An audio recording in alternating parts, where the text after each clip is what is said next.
श्रीगणेशाय नमः। अथ श्रीगणाधीश स्तोत्र। कर्दम उवाच केनोपायेन भोवत्स योगशान्तिः प्रलभ्यते तदर्थं पूजनीयं किं तद्वदस्व जनार्दन। कपिल उवाच गणेशभजनं मुख्यं शान्तियोगप्रदं मतं योगाकारस्वरूपं तं ब्रह्मेशं भजमानद। सर्वादिः सर्वपूज्योऽयं सर्वाधारो महामुने य आदिः प्रलयान्ते स तिष्ठति शास्त्रसम्मतं। ज्येष्ठराजं गणेशानं वेदेषु प्रवदन्ति तं गणाः समूहरूपाश्च तेषां स्वामी प्रकथ्यते। नानाजगत्स्वरूपं वै देहरूपं कृतं मुने नानाब्रह्ममयं तेन शिरः कृतं महात्मना। यस्माज्जातमिदं यत्र ह्यन्ते गच्छति महामते तद्वेदे गजशब्दाख्यं शिरस्तेन गजाननः। त्रिविधं भेदयुक्तं यत् खण्डं वै तुरीयकं तयोर्योगे गणेशोऽयं देहमस्तकयोर्गतः। चित्तं पञ्चविधं प्रोक्तं तत्र मोहश्च पञ्चधा मोहरूपा महासिद्धिर्बुद्धिश्च मोहधारका। तयोः स्वामी गणाधीशश्चित्ते नित्यं प्रतिष्ठितः चिन्तामणिर्महाभागो लभ्यते योगसेवया। पञ्चधा चित्तमुत्सृज्य तदैश्चर्यं तथैव च योगः शान्तिमयः सद्यः प्राप्यते ब्रह्मणस्पतिः। तस्मात्तं भजमन्त्रेण एकाक्षरेण महामुने तेन तुष्टो गणेशानो योगं दास्यति शान्तिदाम्। श्रीगणपति देवार्पणमस्तु। कर्दम उवाच केनोपायेन भोवत्स योगशान्तिः प्रलभ्यते तदर्थं पूजनीयं किं तद्वदस्व जनार्दन। कपिल उवाच गणेशभजनं मुख्यं शान्तियोगप्रदं मतं योगाकारस्वरूपं तं ब्रह्मेशं भजमानद। सर्वादिः सर्वपूज्योऽयं सर्वाधारो महामुने य आदिः प्रलयान्ते स तिष्ठति शास्त्रसम्मतं। ज्येष्ठराजं गणेशानं वेदेषु प्रवदन्ति तं गणाः समूहरूपाश्च तेषां स्वामी प्रकथ्यते। नानाजगत्स्वरूपं वै देहरूपं कृतं मुने नानाब्रह्ममयं तेन शिरः कृतं महात्मना। यस्माज्जातमिदं यत्र ह्यन्ते गच्छति महामते तद्वेदे गजशब्दाख्यं शिरस्तेन गजाननः। त्रिविधं भेदयुक्तं यत् खण्डं वै तुरीयकं तयोर्योगे गणेशोऽयं देहमस्तकयोर्गतः। चित्तं पञ्चविधं प्रोक्तं तत्र मोहश्च पञ्चधा मोहरूपा महासिद्धिर्बुद्धिश्च मोहधारका। तयोः स्वामी गणाधीशश्चित्ते नित्यं प्रतिष्ठितः चिन्तामणिर्महाभागो लभ्यते योगसेवया। पञ्चधा चित्तमुत्सृज्य तदैश्चर्यं तथैव च योगः शान्तिमयः सद्यः प्राप्यते ब्रह्मणस्पतिः। तस्मात्तं भजमन्त्रेण एकाक्षरेण महामुने तेन तुष्टो गणेशानो योगं दास्यति शान्तिदाम्। श्रीगणपति देवार्पणमस्तु। कर्दम उवाच केनोपायेन भोवत्स योगशान्तिः प्रलभ्यते तदर्थं पूजनीयं किं तद्वदस्व जनार्दन। कपिल उवाच गणेशभजनं मुख्यं शान्तियोगप्रदं मतं। योगाकारस्वरूपं तं ब्रह्मेशं भजमानद। सर्वादिः सर्वपूज्योऽयं सर्वाधारो महामुने। य आदिः प्रलयान्ते स तिष्ठति शास्त्रसम्मतं। ज्येष्ठराजं गणेशानं वेदेषु प्रवदन्ति तं। गणाः समूहरूपाश्च तेषां स्वामी प्रकथ्यते। नानाजगत्स्वरूपं वै देहरूपं कृतं मुने। नानाब्रह्ममयं तेन शिरः कृतं महात्मना। यस्माज्जातमिदं यत्र ह्यन्ते गच्छति महामते। तद्वेदे गजशब्दाख्यं शिरस्तेन गजाननः। त्रिविधं भेदयुक्तं यत् खण्डं वै तुरीयकं। तयोर्योगे गणेशोऽयं देहमस्तकयोर्गतः। चित्तं पञ्चविधं प्रोक्तं तत्र मोहश्च पञ्चधा। मोहरूपा महासिद्धिर्बुद्धिश्च मोहधारका।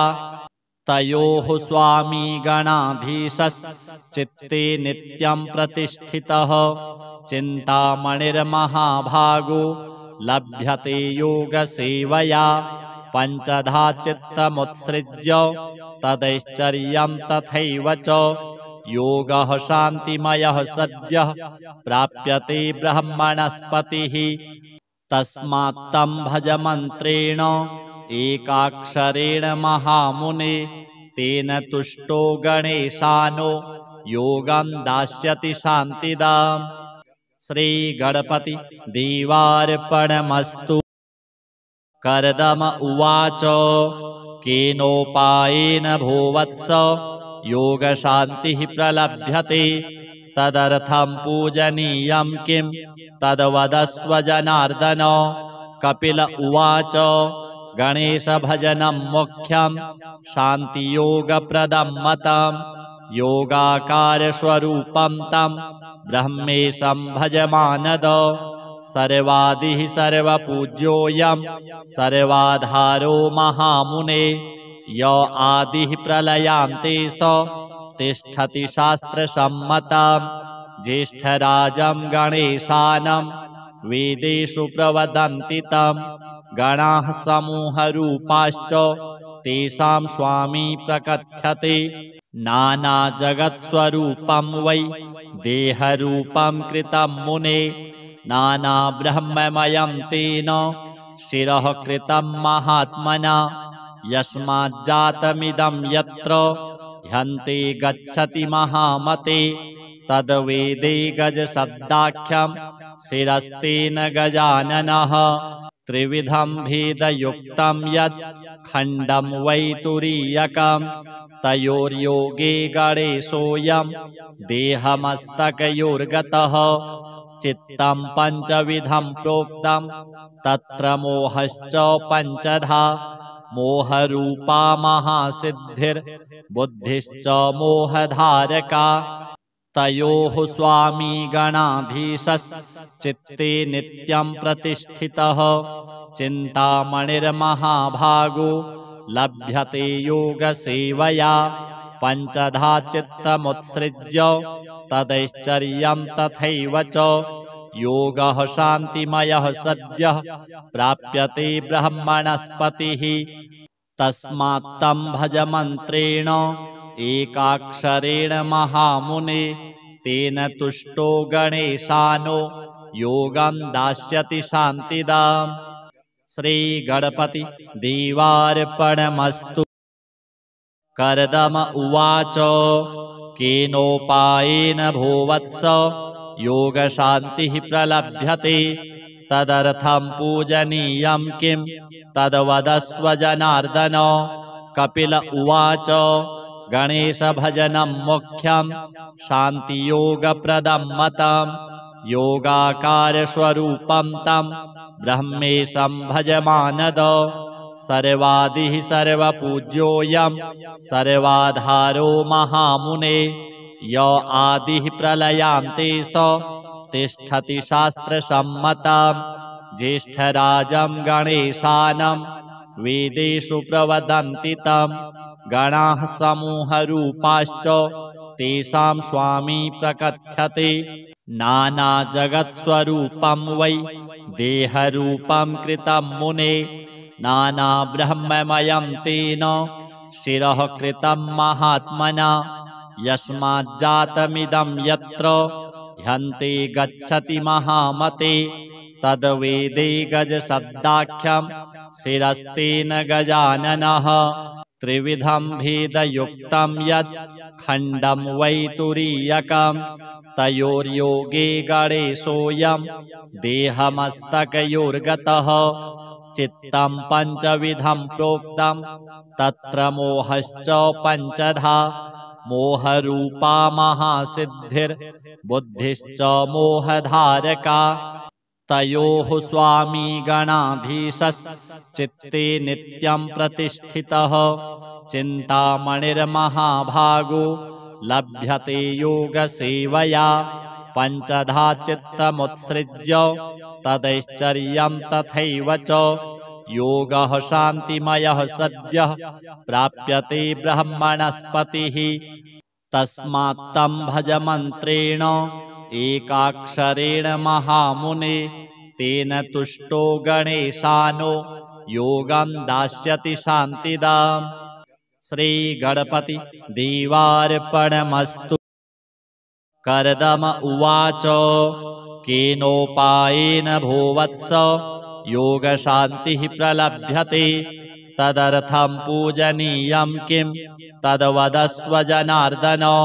कपिल उवाच गणेशभजनं मुख्यं शान्तियोगप्रदं मतं योगाकारस्वरूपं तं ब्रह्मेशं भजमानद सर्वादिः सर्वपूज्योऽयं सर्वाधारो महामुने य आदिः प्रलयान्ते स तिष्ठति शास्त्रसम्मतं ज्येष्ठराजं गणेशानं वेदेषु प्रवदन्ति तं गणाः समूहरूपाश्च तेषां स्वामी प्रकथ्यते नानाजगत्स्वरूपं वै देहरूपं कृतं मुने नानाब्रह्ममयं तेन शिरः कृतं महात्मना यस्माज्जातमिदं यत्र ह्यन्ते गच्छति महामते तद्वेदे गजशब्दाख्यं शिरस्तेन गजाननः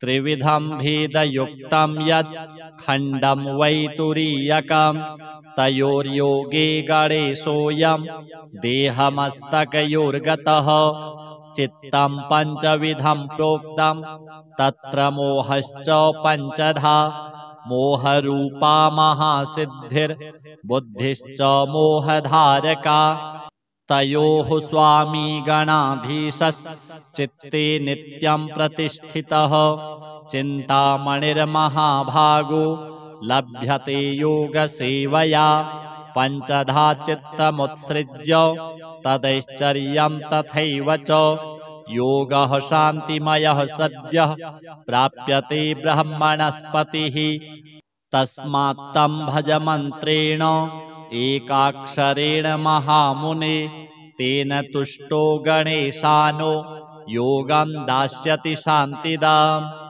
श्रीगणपति देवार्पणमस्तु। कर्दम उवाच केनोपायेन भोवत्स योगशान्तिः प्रलभ्यते तदर्थं पूजनीयं किं तद्वदस्व जनार्दन। कपिल उवाच गणेशभजनं मुख्यं शान्तियोगप्रदं मतं योगाकारस्वरूपं तं ब्रह्मेशं भजमानद सर्वादिः सर्वपूज्योऽयं सर्वाधारो महामुने य आदिः प्रलयान्ते स तिष्ठति शास्त्रसम्मतं ज्येष्ठराजं गणेशानं वेदेषु प्रवदन्ति तं गणाः समूहरूपाश्च तेषां स्वामी प्रकथ्यते।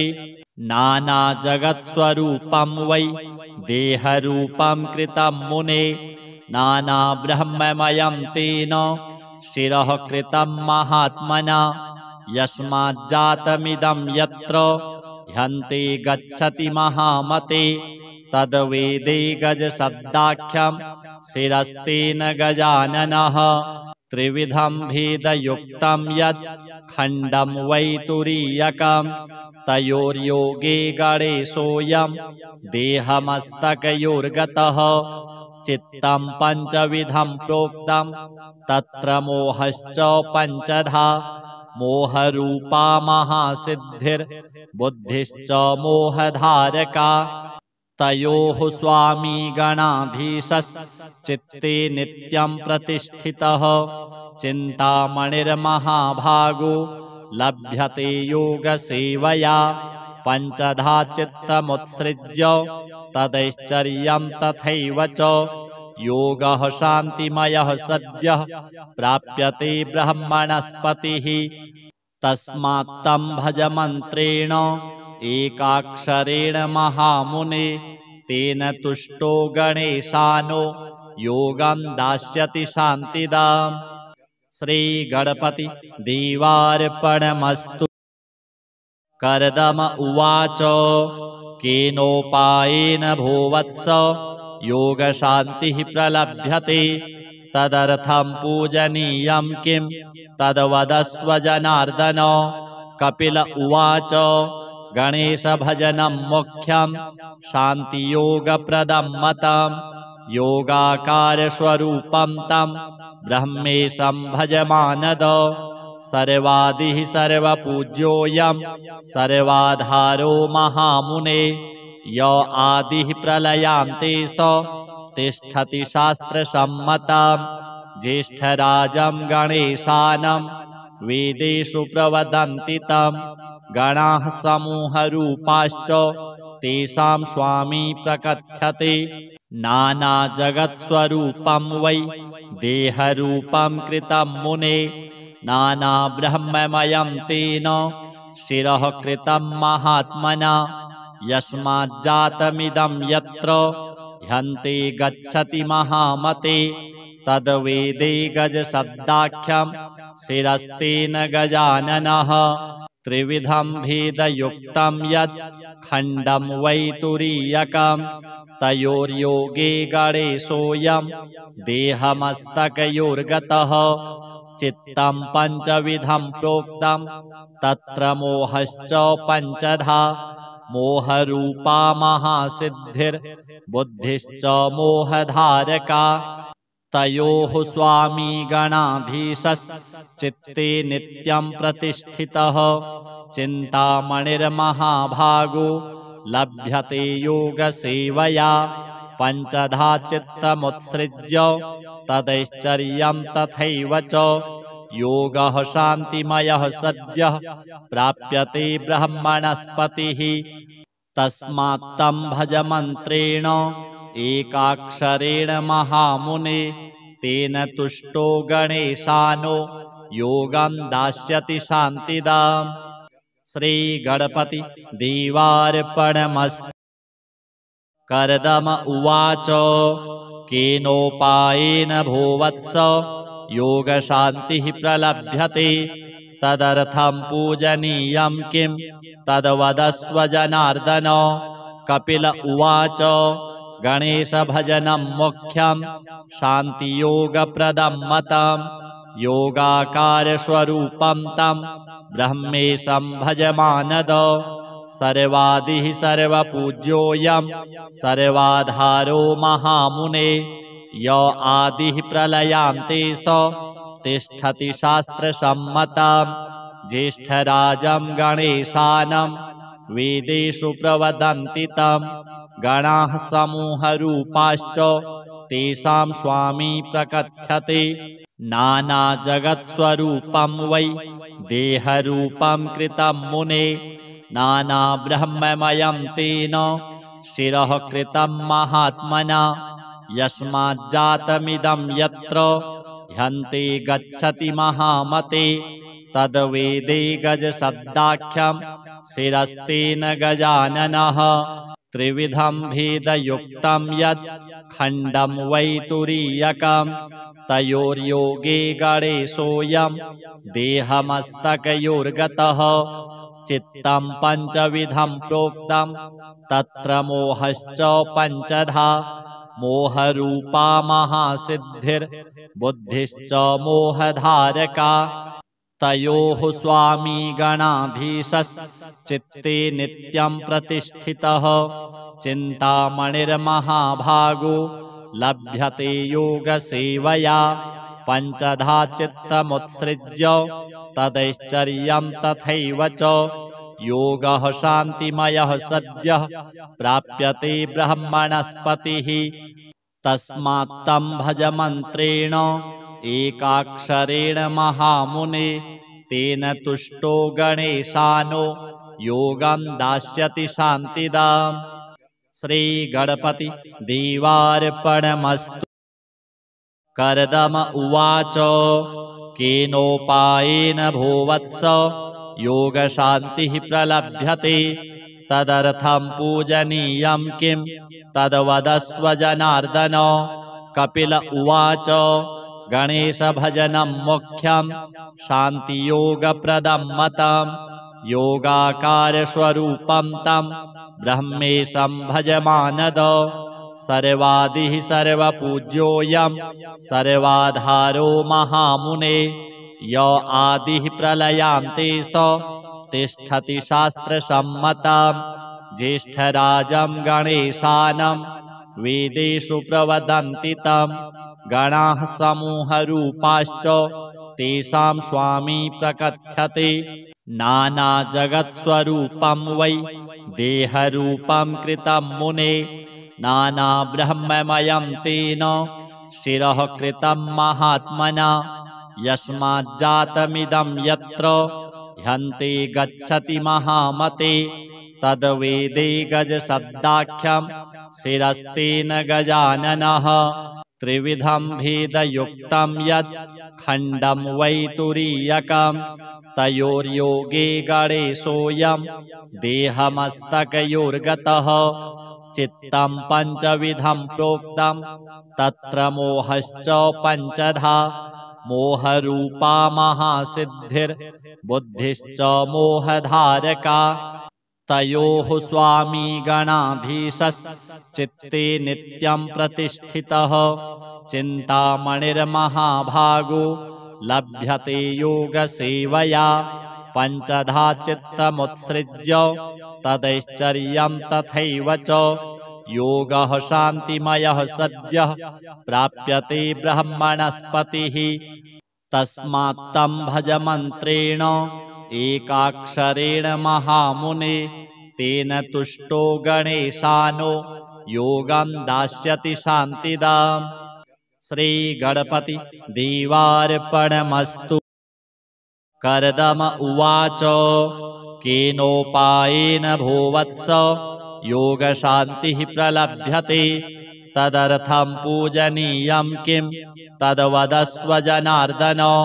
कपिल उवाच गणेशभजनं मुख्यं शान्तियोगप्रदं मतं योगाकारस्वरूपं तं ब्रह्मेशं भज मानद सर्वादिः सर्वपूज्योऽयं सर्वाधारो महामुने य आदिः प्रलयान्ते स तिष्ठति शास्त्रसम्मतं ज्येष्ठराजं गणेशानं वेदेषु प्रवदन्ति तं गणाः समूहरूपाश्च तेषां स्वामी प्रकथ्यते नानाजगत्स्वरूपं वै देहरूपं कृतं मुने नानाब्रह्ममयं तेन शिरः कृतं महात्मना यस्माज्जातमिदं यत्र ह्यन्ते गच्छति महामते तद्वेदे गजशब्दाख्यं शिरस्तेन गजाननः त्रिविधं भेदयुक्तं यत् खण्डं वै तुरीयकं तयोर्योगे गणेशोऽयं देहमस्तकयोर्गतः चित्तं पञ्चविधं प्रोक्तं तत्र मोहश्च पञ्चधा मोहरूपा महासिद्धिर्बुद्धिश्च मोहधारका तयोः स्वामी गणाधीशश्चित्ते नित्यं प्रतिष्ठितः चिन्तामणिर्महाभागो लभ्यते योगसेवया पञ्चधा चित्तमुत्सृज्य तदैश्चर्यं तथैव च योगः शान्तिमयः सद्यः प्राप्यते ब्रह्मणस्पतिः तस्मात् तं भज मन्त्रेण एकाक्षरेण महामुने तेन तुष्टो गणेशानो योगं दास्यति शान्तिदाम्। श्रीगणपति देवार्पणमस्तु।